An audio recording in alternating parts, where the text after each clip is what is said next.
Hello, my name is Sergio Arturo Sanchez. I am married. I am from San Calixto, north of Santander. I am 35 years old. I am a farmer. I am studying agronomy at UNID.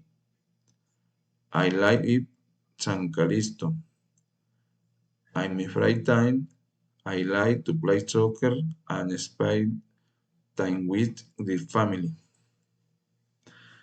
The main tourist places in my town are the Mirador of Manizales and the Central Park. The typical food in my city is the corn arepa and roast meat, as, as also the crowd chicken sancocho. The ingredients of the typical food are potato, chicken corn, meat, among others.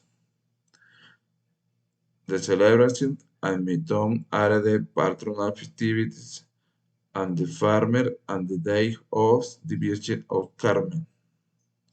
Visitors, wise dance and share friends.